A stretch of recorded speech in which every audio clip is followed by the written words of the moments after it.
This is kind of a long one, so I'm going to get going because it's going to take me almost the full 9 minutes that seems to be allotted to me before Google shuts me down. The sage's disclosure of the appeal of language unfolds from her comportment, her steadfast openness to the gathering of logos. In hearing the word, the sage is directed. In bearing what she has received, the sage conveys the beckoning of language and directs the listening of her apprentices towards this appeal. Heraclitus' fragment speaks of the original perplexity we saw depicted in the first part of the allegory of the cave. With the first turning of the liberated one, we identified what Heidegger calls the questioning stand. We said that in being compelled to stand up and turn around, the captive is being held out before the transitional gap, the space which opens up the possibility of something entirely other to emerge. Confronted with this space, the captive is now captivated by confusion, but in stepping out, the released one is for the first time taken a step beyond the location where he has been hidden. Here the visitors who have been estranged by the appearance of the evocative in the midst of the mundane are beckoned to join Heraclitus in his dwelling by the fire, which discloses the essential appeal of the nameless other.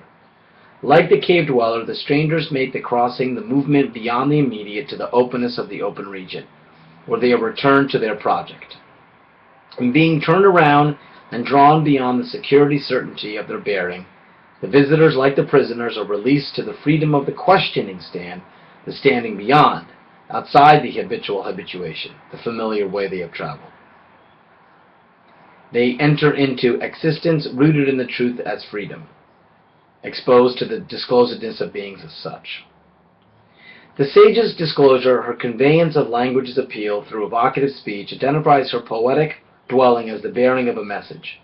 This message appeals to the call of freedom, as the letting be of the other, and the reception of the other. This calling of freedom is the essence of teaching, as the offering of the gift of teachability, and the gathering of the learning community. To call others to learn is to gather together a manifold, a community, made of a plurality of voices. Within the context of the story, the gathering or appropriating character of the one unfolds in the dwelling of the sage. And this dwelling is itself a complex yet unified play which appears first in the steadfast openness of the sage, the standing waiting near the fire.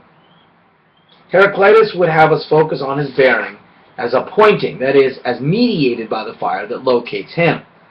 The fire, moreover, is itself conveying the hidden presence of the divine, and thereby indicates the event of dwelling as unfolding within the most authentic abode.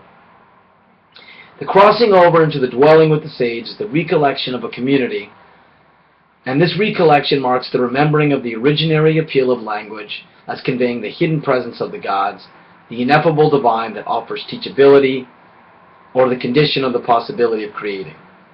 The recollection of this learning community, which unfolds through the reciprocation of poetic dialogue, is the homecoming of the apprentice, the one who has been released into the existence, a moving of freedom.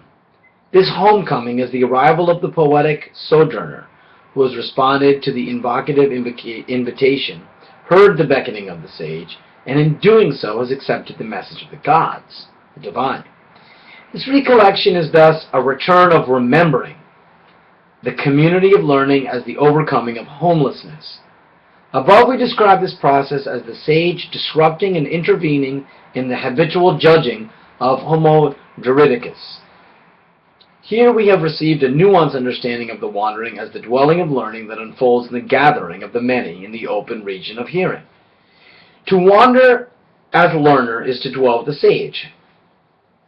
The sage lures Homo juridicus out of his abode, his habitat, his homeland, which turns out was no such home, but the uprooted floating of an insistent marcher who bears down upon. Homo juridicus, in standing apart, above, and against the horizon of beings, is obsessed with beings as separate, discrete entities.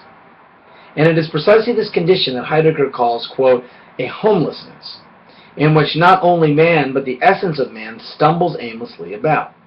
Homelessness, so understood, consists in the abandonment of being by beings. Homelessness is the symptom of the oblivion of being, because of the truth of being remains unthought.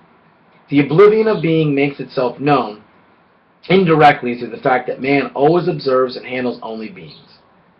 This homelessness is taken up and overcome when and if learning teaching as the proper relationship with being unfolds. When this unfolding happens, human beings find themselves caught up in the twofold play, which is another way of saying we find ourselves to be, even before we observe and handle beings, to realize we are in a relationship with being. This relationship, we now see, is remembered and recollected in the sojourn of learning, undertaken in the dwelling with the sage, which gives rise to the cultivation of friendship. We build communities and community in this dwelling within the homeland prepared for us by being. Receiving the appeal of being through the beckoning of language compels the abandoning of habitual habitats and habits of knowing, which are always imposed limitations that grossly underestimate our potential, our possibility. In crossing over into the dwelling of the sage, the apprentice discovers the ground and returns to the root of the existential project of learning. Learning is the destiny of humanity, the freedom that unfolds from hearing. But the proper destination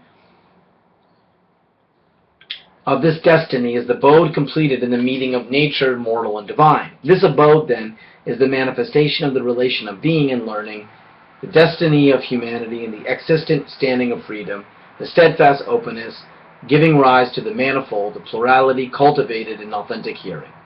The relation between being and learning is thus our proper abode, which, quote, consists in our dwelling in the nearness of being. Man is the neighbor of being, unquote.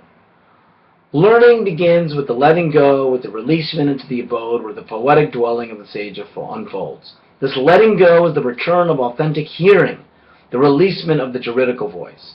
This hearing is an acceptance of being's appeal conveyed through the beckoning of language. As we said above, in becoming the apprentice of learning, we offer to being our openness.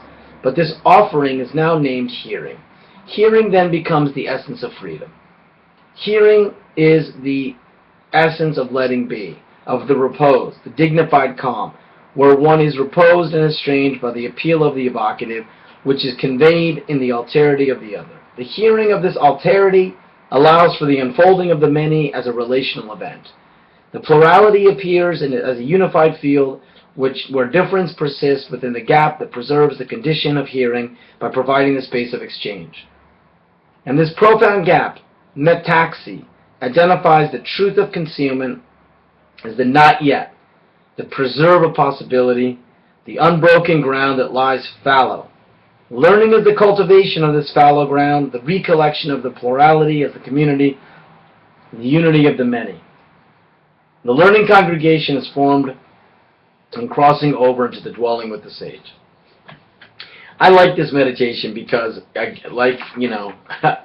early on in this commemoration, I used to measure sort of like my impression of what I'd written in terms of what I could recall, and sort of in this very, very simple sort of measure of, was I in the zone or whatever. But this is a case of definitely being in the zone, and writing to a point, right? Writing to a place, rather, not a point, but to a place where something new is opening up. And here, so this is building on the idea from yesterday of the sort of the spatial as the key, right? So time is very important for this work, but space, in some sense, is even more important. It's like the ultimate, so the open ground, where you are, right? So, the cave, the dwelling of Heraclitus.